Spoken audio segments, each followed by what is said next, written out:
जय हिंद। क्लास 8 का second chapter यानी अध्याय 2 जिसका नाम है धातु एवं अधातु, मेटल्स एंड नॉन मेटल्स। आज हम इस चैप्टर के बारे में समझने वाले हैं। तो चलिए शुरू करते हैं। आप अपने दैनिक जीवन में विभिन्न प्रकार की वस्तुओं को देखे होंगे, जैसे कि कोयला, लोहा, लकड़ी, प्लास्टिक, टेबल, कुर्सी, जितना भी चीजें हैं इसमें से कुछ धातु हैं तो कुछ अधातु हैं। चलिए इसके बारे में समझते हैं कि धातु किसे कहते हैं। धातु वैसा तत्व जो विद्युत तथा ऊष्मा का सुचालक होता है उसे धातु कहते हैं। जैसे में देखिए सोना, चांदी, लोहा इत्यादि सब क्या है? धातु है। अधातु वैसे तत्व जो विद्युत धारा तथा ऊष्मा का कुचालक होता है उसे अधातु कहते हैं। जैसे में देखिए ऑक्सीजन और कार्बन डाइऑक्साइड, ये सब क्या है? अधातु हैं। समझते हैं धातु के भौतिक गुण के बारे में। तो पहला गुण होता है दिखावट, यानी धातु जो होता है भूरे रंग का होता है, लेकिन सोना पीला रंग का होता है और तांबा कुछ लाल रंग का होता है। अगला क्या? धातु के भौतिक अवस्था। अधिकांश धातु कमरे के ताप पर ठोस अवस्था में पाया जाता है। जैसे हम देखिए लोहा, जस्ता, तांबा, टीन, ये सब ठोस होते हैं, लेकिन इसका कुछ अपवाद भी है। पारा जो है कमरे के ताप पर द्रव अवस्था में पाया जाता है। सोडियम और पोटेशियम मुलायम होते हैं, जिसे चाकू से आसानी से काटा जा सकता है। तीसरा है चमक।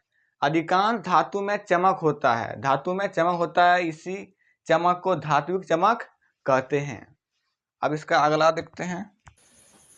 अगला है आघात वर्धनीयता, यानी धातु को ठोकने व पीटने पर बिना टूटे व पतली चादर में परिवर्तित करना ही आघात वर्धनीयता कहलाता है। इसे देखिए सोना, चांदी, तांबा, इसे ठोक करके पीट करके पतली चादर में परिवर्तित किया जाता है। अगला है तन्यता। धातुएं जो होती है लचीली होती है, इसी कारण धातु से तार बनाया जा सकता है। 1 ग्राम सोने से 2 किलोमीटर तक तार खींची जा सकती है, यानी कि सोना जो इतना लचीला होता है जो कि 1 ग्राम सोने से 2 किलोमीटर तक तार खींची जा सकती है। ध्वन्यात्मकता, यानी धातुएं जो होता है धातु को जब ठोका जाता है तो ध्वनि उत्पन्न करती है। आप अपने विद्यालय में पीतल का तो घंटी तो देखे होंगे, जब उसको बजाया जाता है तो टन टन सी मधुर ध्वनि उत्पन्न होती है, यानी धातुएं जो होती है वह ध्वनि उत्पन्न करती है। सातवां लिखते हैं ऊष्मा की चालकता। धातु जो होता है ऊष्मा की अच्छी सुचालक होता है, यानी धातु के एक सिरा को गर्म करने पर दूसरा सिरा भी गर्म हो जाता है, इसलिए धातु के बर्तन का उपयोग खाना पकाने में किया जाता है। 8वां है विद्युत की सुचालकता।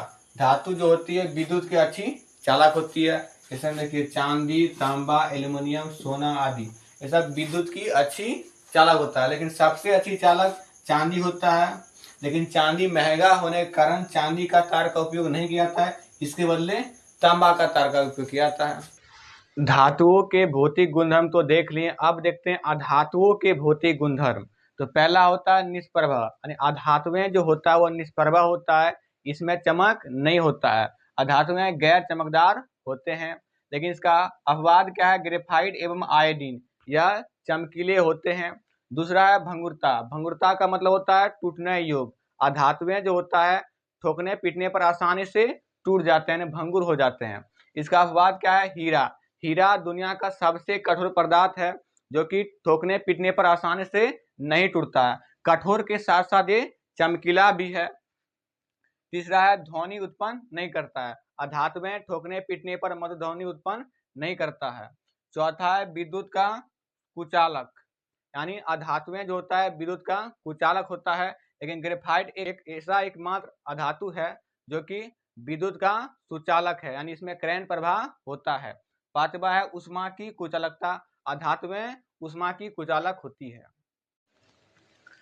अब समझते हैं धातु एवं अधातु के भौतिक गुणों के आधार पर तुलना। देखिए अवस्था यानी भौतिक अवस्था। धातु का जो भौतिक अवस्था होता है, अधिकांश जो धातु होता है वो ठोस होता है, लेकिन पारा जो होता है वो द्रव अवस्था में पाया जाता है। अधातु की बात करें तो अधातु तीनों अवस्था में होता है, ठोस, द्रव, गैस, तीनों अवस्था में ये होता है। देखिए ठोस जैसे कार्बन जो हो गया ठोस अवस्था में होता है, ब्रोमीन जो हो गया वो द्रव अवस्था में होता है, और ऑक्सीजन और हाइड्रोजन जो होता है वो गैस अवस्था में होता है। दूसरा है चमक। धातुएं जो होता है चमकीला होता है, अधातुएं निष्प्रभा होता है। अधातुओं में चमक नहीं होता है, लेकिन आयोडीन और ग्रेफाइट में चमक होता है, ये चमकीला होता है। तीसरा है कठोरता। अधिकांश धातु जो होता है वो कठोर होता है, लेकिन पोटेशियम और सोडियम मुलायम होते हैं, जिसे चाकू से आसानी से काटा जा सकता है। अधातु जो होता है वो मुलायम, अधिकांश अधातु मुलायम होते हैं, लेकिन हीरा जो होता है वो कठोर होता है। चौथा है घनत्व। धातु में घनत्व अधिक होता है, लेकिन अधातु में घनत्व निम्न होता है। पांचवा है आधात वरीयता। धातु में आधात वरीयता उच्च होता है, इसी कारण इसे ठोक करके पीट करके पतली चादर में परिवर्तित किया जा सकता है, लेकिन अधातु को ठोक करके पीट करके पतली चादर में परिवर्तित नहीं किया जा सकता, ये टूट जाता है। छठा है लचीलापन। धातु में लचीलापन होता है, इसी के कारण इसका तार बनाया जाता है, धातु का तार बनाया जाता है। और अधातु जो होता है वो लचीलापन नहीं होता है, इसमें लचीलापन निम्न होता है, अचानक टूट जाता है। सातवां है ध्वनि। धातु को जब ठोका पीटा जाता है तो यह ध्वनि उत्पन्न करता है, मधुर ध्वनि उत्पन्न करता है, लेकिन अधातु को जब ठोका पीटा जाता है तो इसमें मधुर ध्वनि उत्पन्न नहीं होता है। आठवां है उष्मा का चालक। धातु जो होता है वह उष्मा का सुचालक होता है, यानी धातु के एक सिरा को गर्म करने से दूसरा सिरा भी गर्म हो जाता है, लेकिन अधातु जो होता है उष्मा का कुचालक होता है, इसमें जो होता है एक सिरा को गर्म करने पर दूसरा सिरा गर्म नहीं होता है। नौवां है विद्युत का चालकता। मतलब धातु जो होता है विद्युत का सुचालक होता है और अधातु कुचालक होता है। मतलब कि धातु में करंट जाता है और अधातु में करंट नहीं जाता है, लेकिन ग्रेफाइट जो होता है यह विद्युत का सुचालक होता है। ग्रेफाइट अधातु है, लेकिन वह क्या है, विद्युत का सुचालक है। 10वां है तन्यता, यानी कि धातु में तन्यता शक्ति अधिक है, इसी के कारण इसका तार खींचा जाता है। 1 ग्राम सोने से 2 किलोमीटर तक तार खींचा जा सकता है, वो इतना तन्यता होता है। लेकिन अधातु जो होता है तन्यता नहीं होता है, अचानक टूट जाता है, आसानी से टूट जाता है। और 11वां है गलनांक एवं क्वथनांक। धातु में गलनांक और क्वथनांक की जो शक्ति होता है वो उच्च होता है, लेकिन पोटेशियम और सोडियम जो होता है इसका गलनांक और क्वथनांक कम होता है। और अधातु की बात करें तो इसका जो गलनांक और क्वथनांक क्या होता है, कम होता है, यानी निम्न होता है। ये था पार्ट 1। अब इसके नेक्स्ट वीडियो में इसके पार्ट 2 को देखेंगे। तब तक के लिए जय हिंद।